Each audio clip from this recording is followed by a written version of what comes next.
The Bomber Boys called it the sound of music.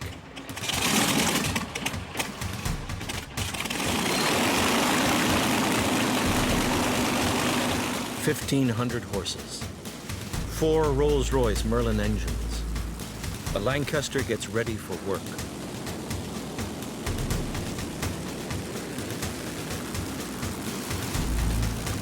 (7,377 Lancs were built during the Second World War, almost 4,000 of which were lost in action. Only 2 Lancasters are flying anywhere in the world these days. One in the UK, the other in Canada. Joe English knows the aircraft well. He was a Lancaster pilot. The last time he flew one, the world was at war. It was like a 4-engine fighter. Very maneuverable for an aircraft that size, you know. I really enjoyed it. And I somehow learned to land the thing, too. Joe and most of his original crew have come to Hamilton, Ontario for a flight in the Lanc. And best of all, Joe has brought his grandson. Yeah, I think it's great. These 7 young men all descend from flight crews. Today they'll fly with the vets on a trip they will never forget. Name? Hello, John. I don't want your first name, sweetheart. They called themselves Baker Flight. And with blood, sweat, and yes, tears, they experienced some of the flight crew training their grandfathers went through when they were about the same age. Move! Right! One! Stepping through the looking glass was a shock for the 21st century recruit. Because if you can't hold that up, then how are you supposed to fire it? I don't know what I'd even call it. You look like a bloody scarecrow. It's been rough. I'm living in hell. But like their granddads did all those years ago, the boys toughed it out. Okay, good morning, everybody. And we're going to do a pre-flight briefing before 4 Lancaster flights.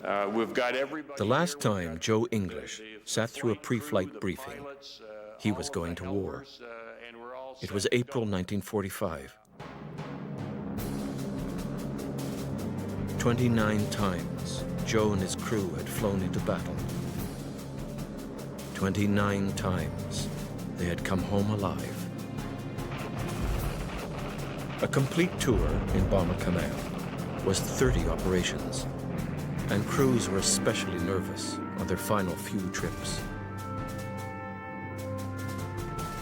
It was scary when you get to 28, 29, 30. Yeah, you think, gee, you hear stories about guys getting it on their last second to the last mission, that sort of thing, and that does happen. 13 days before the war would officially end in Europe, Joe and his crew were sent on one last sortie. Their mission? To join 359 other Lancasters, fly into the heart of Nazi Germany, and kill Adolf Hitler.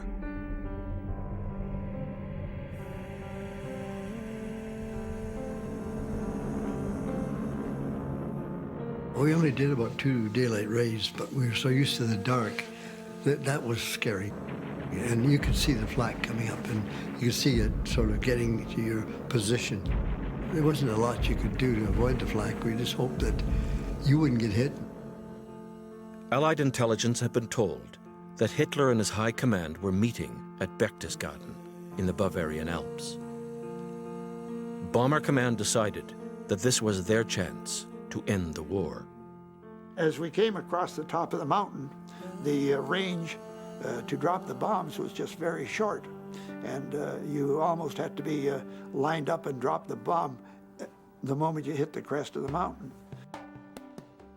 The bombers delivered their loads on time and on target. But once again, the fates intervened. Hitler had canceled the meeting and stayed in Berlin.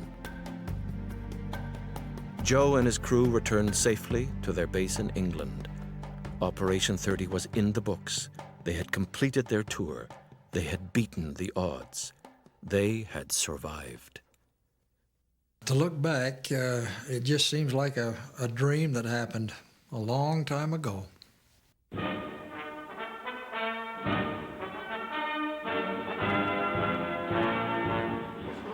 60 years after that final trip, Joe and his crew are about to do what they thought they would never do again.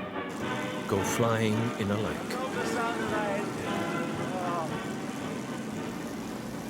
Oh, he's just living it up. He's 17 again, and he's just loving every second of this, you can tell.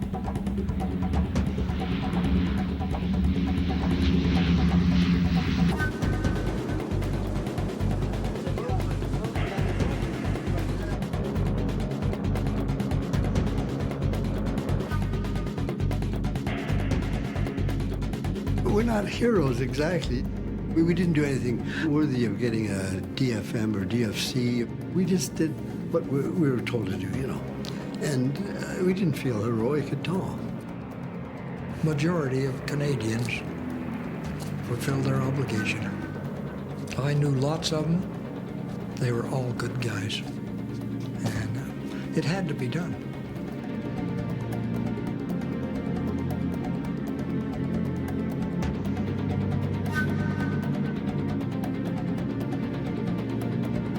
That was amazing. Awesome. Oh, it was just great. It was amazing. Such a powerful machine. I didn't think it'd be that loud. Oh, wonderful, wonderful. This is my buddy here. For the boys of Baker Flight, this has been a once-in-a-lifetime experience. A time to capture. A time to remember. Attention! And the grandfathers hope they do. 55,000 young men died in Bomber Command's war. Many in a Lancaster, just like this.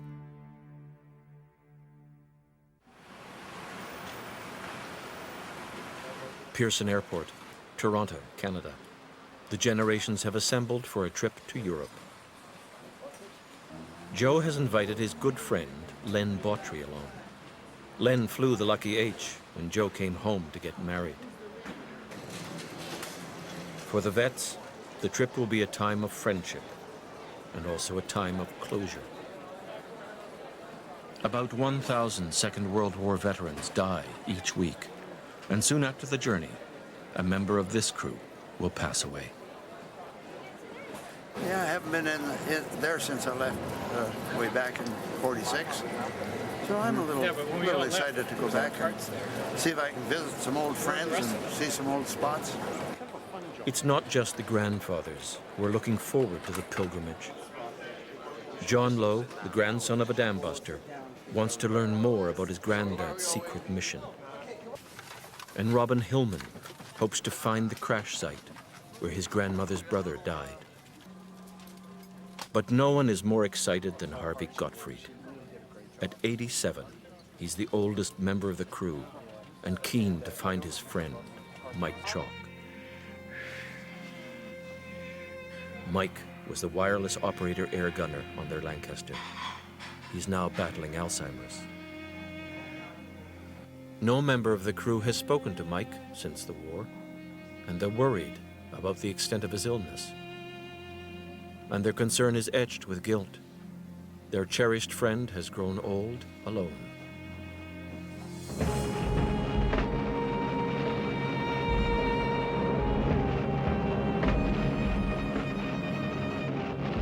There is an unshakable bond between the men who go into battle together.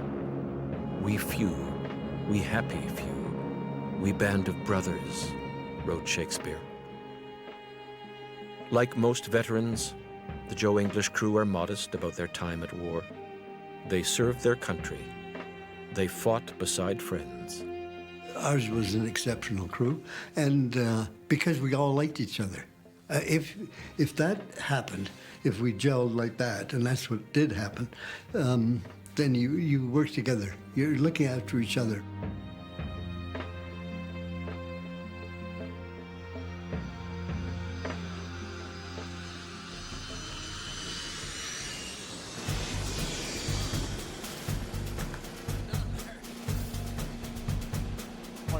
What'd they do to you? He's gonna get scared.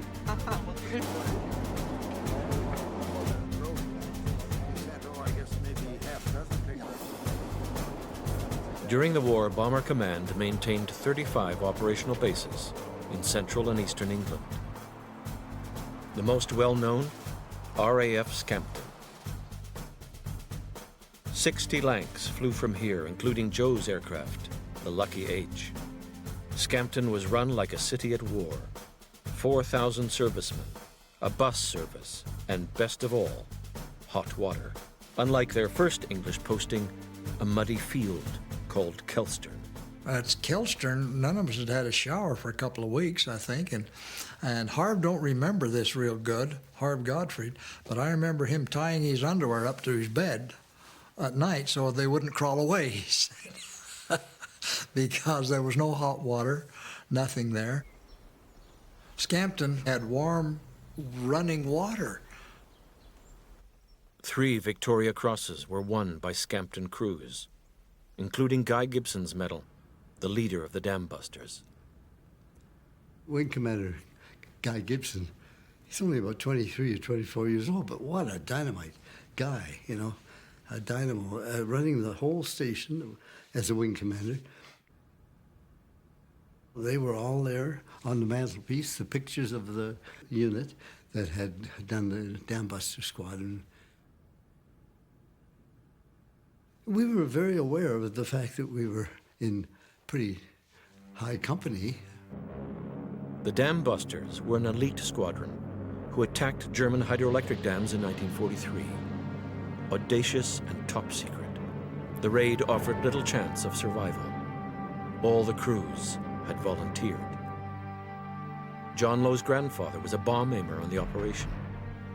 Even before they got to the dam, they were hit by enemy fire, and one of the engines was slightly damaged, and they started going out of control, and my grandpa knew that he had to release it, so he released it, and he was able to knock out the power station, which cut all the power, so all the power in the whole area was out. After being shot down, John Fraser was captured and finished the war as a POW. These aren't just pages in a history book. These people had families, they had friends, they had goals in life, they had dreams, and they put them all aside so that I could be here today.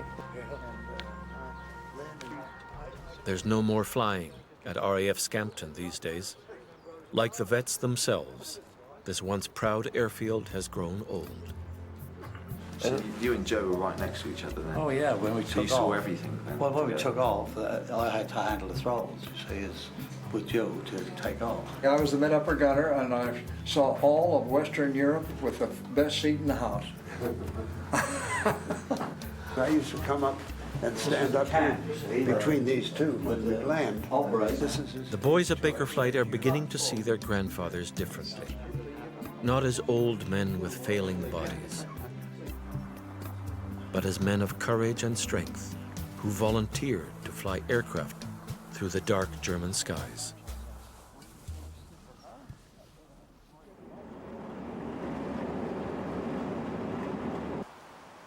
From Scampton, the crew heads south towards the English coast, where Harvey's friend, Mike Chalk, lives.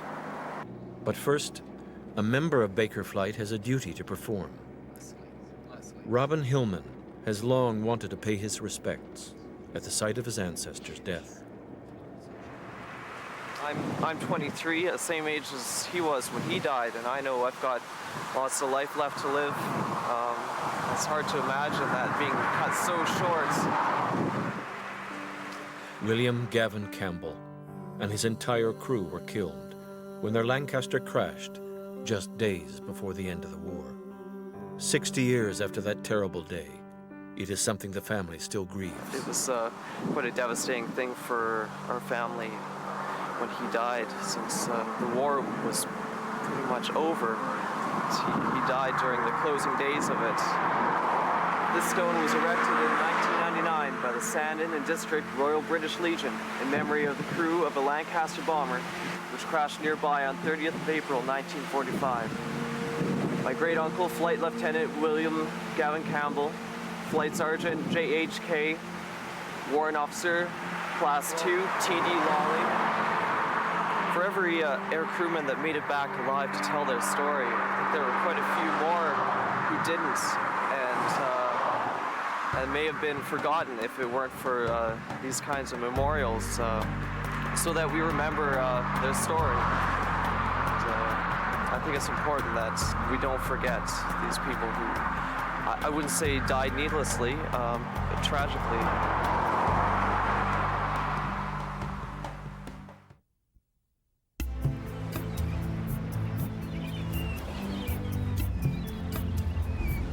In a small town on the edge of the sea lives a man who means a great deal to the Joe English crew.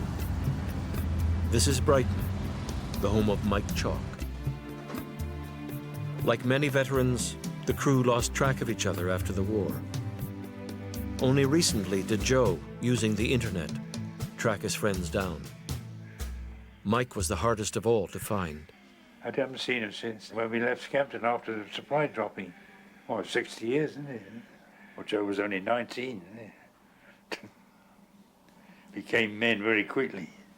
He had to. As years shrink to moments and the long-awaited reunion looms, the old men worry.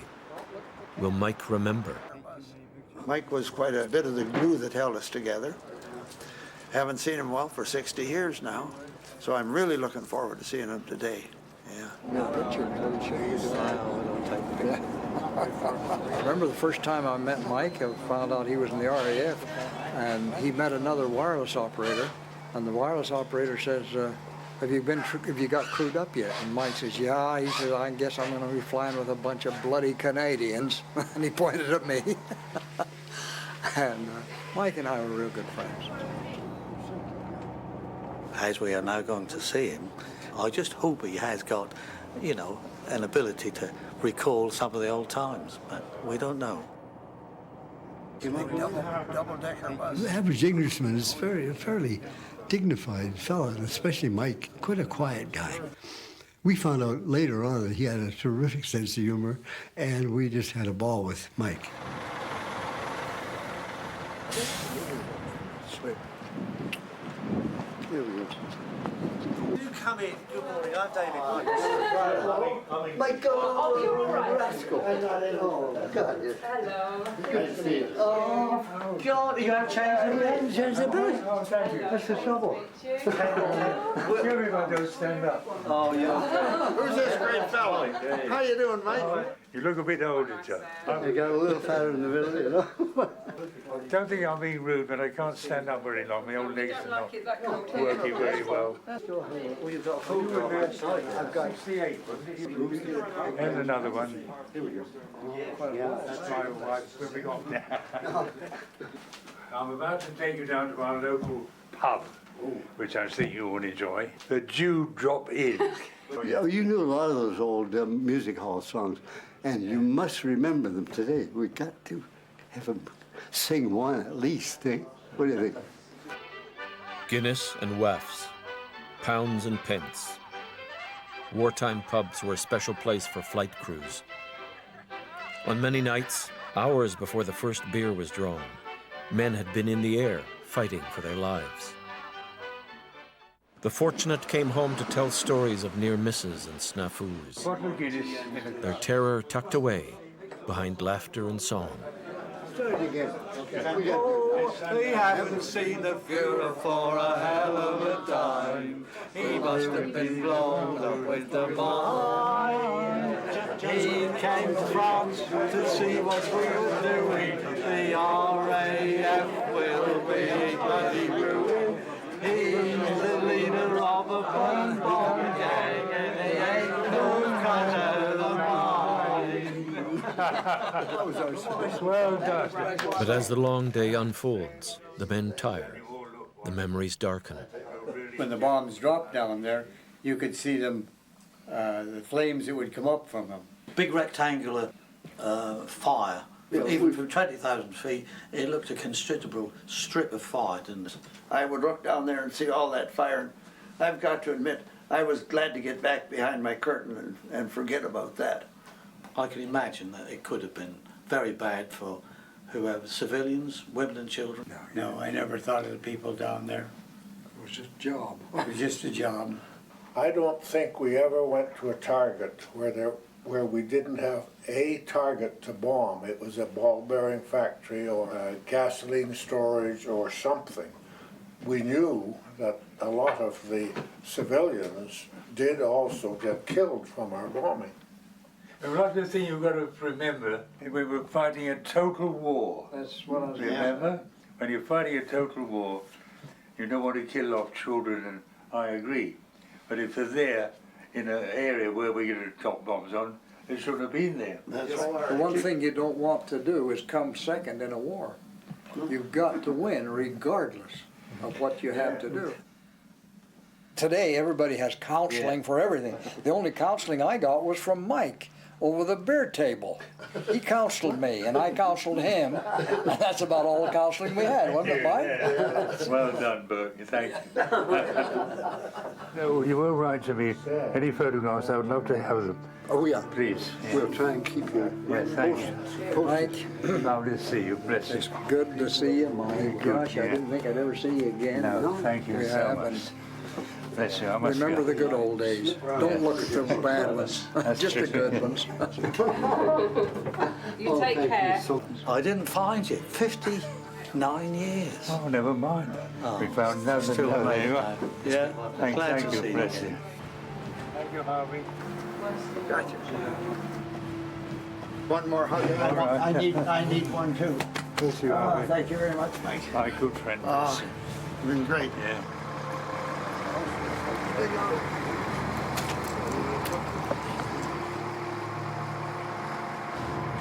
Real nice people. Oh, just great.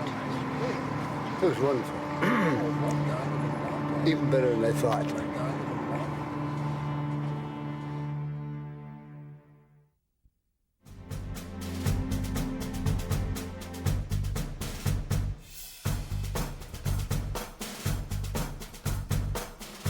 In 1944, when Joe and his crew arrived in Britain, they were keen to get into action. But months of instruction still lay ahead. Operational training, heavy conversion training, combat training.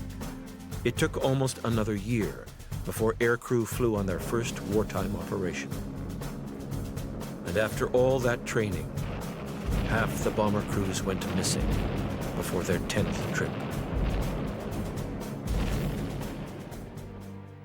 Joe Moro was one of those lost boys. The mid-upper gunner was killed on his 9th. He was the friend Joe English never met. Joe Moro was the brother of Claire, the girl Joe English was in love with and would later marry. The two young bomber boys were posted only a few miles apart and made plans to meet, but never did. He was in training as an air gunner, and I was on the pilot stream. And we never did get together, you know. You think, oh, your leave will coincide sooner or later, but I never met him. But I feel like I have, because I know so much about him, you know. Joe Moro and his crew died near the Belgian town of Meeuwin on the night of the 22nd of June, 1944. Hit by flak, their aircraft was coming down in flames towards the sleeping town. Seconds before impact, the Lancaster appeared to deliberately bank towards a nearby forest, hitting a tree and cartwheeling across this field. 60 years later, the villagers still remember that terrible night. Hier lag het grootste stuk van het vliegtuig en daar zat ook een lijk in. En hier hebben we, die morgen zijn we ook naartoe gaan kijken. En hier hebben we veel bezienswaardigheden gezien. En zo naar die kant, daar hebben we nog een lijk ontdekt. Dat lag in het korenveld, een 100 meter van elkaar. Hier in dat korenveld is het laatste lijk gevonden, 3 weken nadat het vliegtuig was gevallen. Het was al in staat van ontbinding. The villagers recovered the crew's remains and washed the bodies, and then secretly, in defiance of German rules, buried the dead Canadians in the local graveyard. Across most of Europe, remembering men like Joe Moro is more than a yearly obligation. And on this morning, Both generations of bomber boys are on their way to pay respect to the fallen. Do you have any pictures? Yeah, I have. Not with me. No. We got all kinds of pictures. At home? Yeah, yeah. And actually, Joe looked a certain amount like you. He wasn't as tall as you. He'd be a little between you and me, somewhere in there.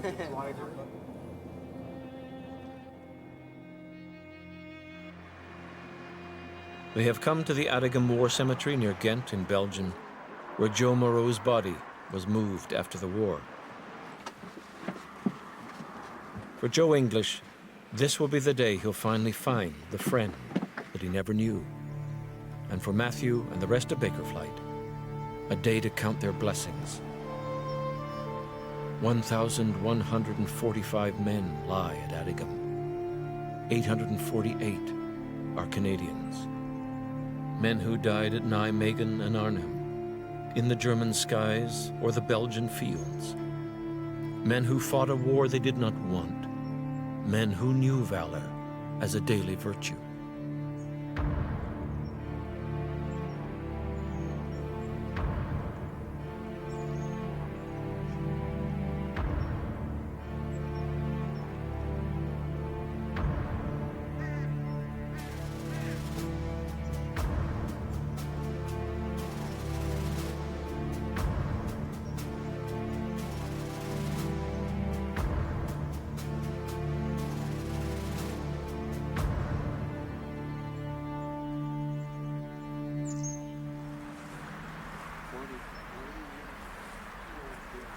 It seems like on every gravestone there's like some of them there's writing. Is that from the families? Either that or just the War Graves Committee put them on, but the family would have a say in what was put on. Like this guy in 19. Yeah, lots of them 19. It's pretty close to our 19 years old, 22 years old. Young kids. Yeah. There's just so many graves here, and there's so many people who just, their lives are over in seconds. I mean, it's really scary. Well, it's something that we should always remember. I think I've got a cousin here somewhere, whether here or another graveyard, that was just about your age when he was killed. It's sad to see the graveyards over there with so many 19-year-olds in it, 20-year-olds, practically wiped out a generation. I don't think Canadians realize at all, really, what it was. We fought a war to end the wars. That's what we thought we were doing. And the sacrifice that these people made should always be kept in mind. I think these ones are all Canadian, aren't they? I wonder how many graves are here. I don't know. Too many, I'll tell you that. If something happened to my grandfather, then, he would be here and I wouldn't even be alive. Really kind of blows your mind to come here and see everybody around the same age when he was serving that have died. Jeez. It was such a shock, because it could have been us so easily, and their crew only lasted, I think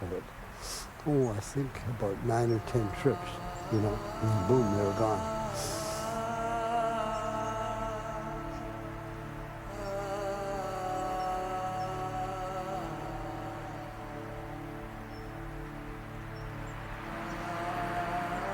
In life, loved and honored, in death, remembered, may he rest in peace.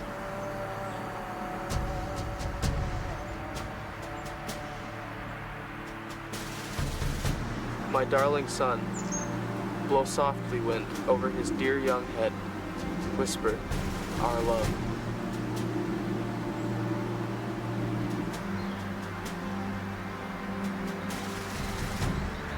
In silence we remember Mother and Dad. In my heart, your memory kept. I smile with the world, but never forget. Loving wife, Christine. Sergeant Joe Miro, Air Gunner, Royal Canadian Air Force, June 22nd, 1944.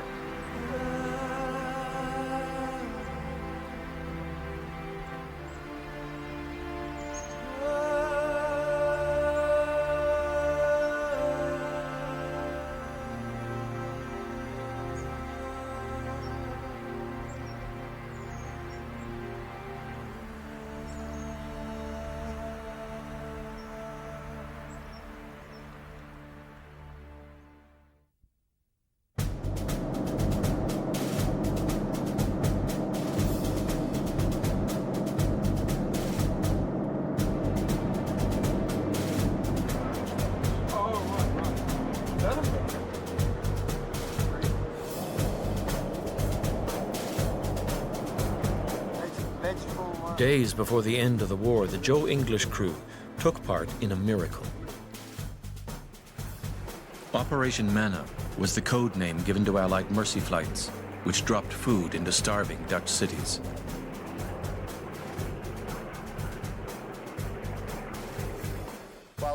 Hans Underwater was a boy here in Rotterdam when the Lancasters came. And that's where the first food was dropped on the 29th of April, 1945. And you have no idea what it meant to people. It meant food, but it also meant liberation. It meant that the war would be over soon. Typhoons, as you know, Joe flew the very first aircraft over Rotterdam. Typhoons, they were so afraid. It was the best bombing we did in the war, you know. It was a wonderful thing. And we didn't realize the significance of it at the time. But since that, you know, 60 years later, we know. And every Dutch person I ever met that finds out that I was on Manna Drop, oh, God, it's like idolatry. The winter of 1944-45 was a time of horror for the Dutch. Families made tulip stew and drank animal blood. Bodies lay in the streets as 22,000 people died of starvation. It was the hunger winter. The Germans believed that if the Dutch would see their children die, they would cave in and behave according to German rules. I think it's the essence of, let's say, government terrorism, that by making sure that the weak ones die first, the stronger ones will be more careful before they do something.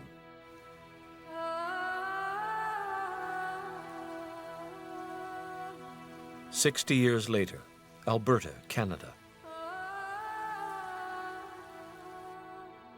Ron and Marie Grunveld are retired farmers who came to Canada from Holland after the war. In 1945, Ron was in the Dutch underground, being hunted by the Gestapo, and Marie, a hungry teenager. People were dying left and right, even walking on the street, they'd drop down and died in the gutters. It was just terrible. In the spring, the Allies made a deal with the Germans to allow food drops. The crews would fly low, and they would fly slow, trusting the Germans to hold their fire. Well, the first thing I saw was right on the coast, and it was German pillboxes, you call it, right on the coast, and they were manned. There was definitely men there, and they were looking up at us, but we had been told there was a truce signed, and with our guns, they had put a plastic cap over each gun. And we were told that if those plastic caps were broke, the Germans better damn well have fired first. To think that we were actually doing some good instead of bombing these people and so on, we were going to actually feed them some sustenance. You could see them off on the side all the time, yeah. Quite a few of them, as a matter of fact, lined up. And on top of that, we knew that the war was over, or just about over, you know. It had to be, surely it had to be. One moment you are shivering, and then one moment you are, oh, wow, there's food. You know, it is hard to explain that, because you are in zone for a long time, and all of a sudden, there is food. Allied aircraft flew 5,000 operations in 10 days, bringing 12,000 tons of food to starving Holland. The crews called them spam and jam flights. The Dutch called them manna, food from heaven. I appreciate the gratitude and the warm feelings of my parents. And I agree that these men, as long as they are alive, deserve the gratitude and the honor and the respect we give them, because they saved my nation. A battery? You always had with the Germans, you had 4 guns. In our fast food world, the importance of Operation Manna has mostly been forgotten. But in the Grunwald home, there's a legacy to the courage of the men who flew those life-saving missions. A portrait of Rona Marie's growing family.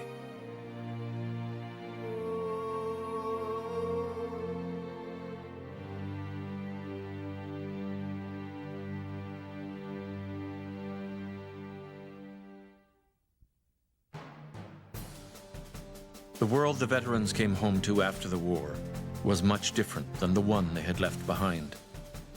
It was a time of hope, a time of forgetting. Returning warriors were told to pick up their lives and get back to work. And the Joe English crew did just that. Burke Thomas went home to Alberta and ranched. Ernie Courteau became a tradesman and worked in the Ontario pulp mills. Jack Munday remained in England, becoming an industrial designer. Harvey Gotfried moved to Florida, where he bought land, which made him a millionaire. And Joe went to university and became an architect. Like most Second World War veterans, the crew of the Lucky H simply got on with life. And as the old well know, life passes quickly.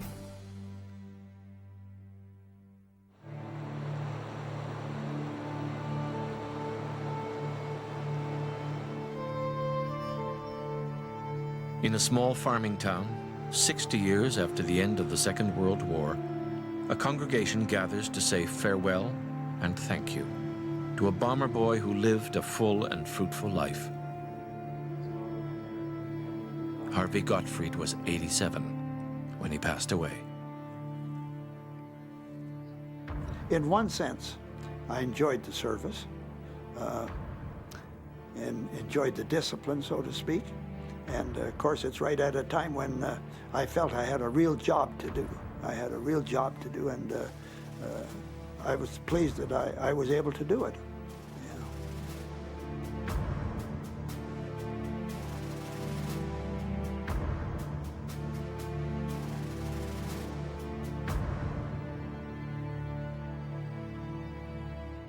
The thing that he told me that I know he did enjoy was every time when they would go back home, he would go up behind the captain and he would stand there just because he told me he wanted to make sure that he did a good job and got him home okay. So I know that he did enjoy doing that. He expected us to be good, and that's the way it was. You know, we were as good as him. We tried to be as up to his standard. I always knew that Harv was there. He was as far away as that telephone. And quite often we'd just pick it up and phone him, and he was right there. And it really bothers me a bit today to think that he's not there. I can't pick up the phone and talk to him. I just liked him. He was a good guy. Whatever we did in the aircraft, he only gave me a bad time if I was kind of straying off course or something like that, or I missed my altitude by a couple hundred feet. He wanted me to be precise because he was precise.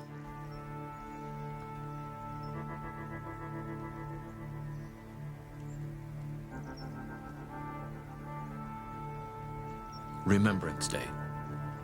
Joe English salutes the passing of another year. At 81, Joe lives by himself and is in good health.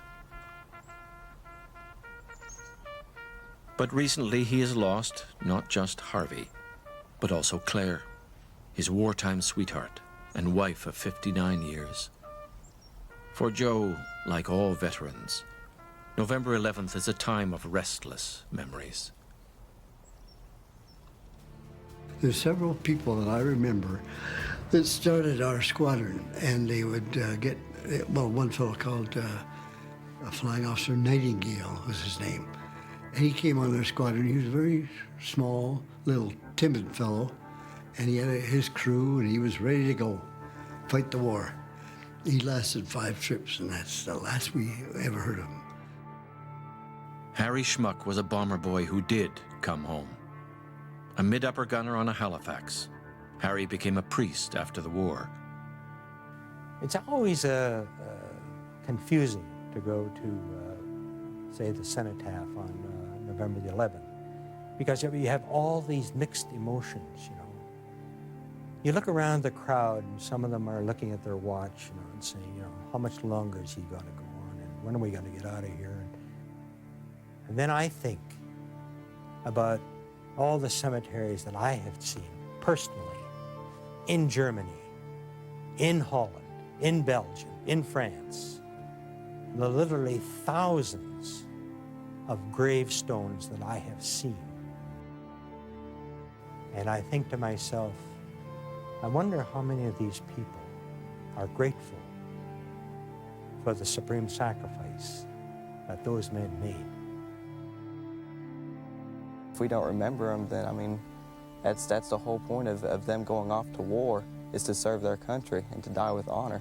So we must honor them. We really must.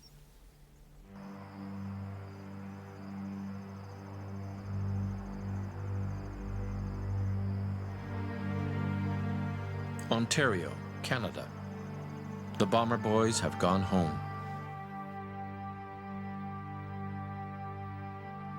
Harvey Gotfried was just one of 200,000 young men who passed through camps like this on their way to war. Each came for their own reasons. Each met their own fate. They're gonna be gone soon, and there's gonna be no stories.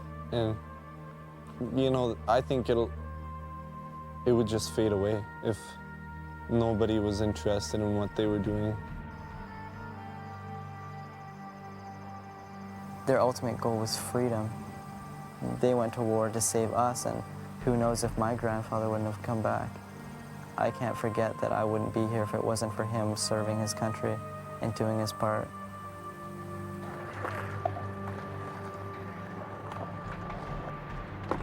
Remembrance Day at a neighborhood skateboard park.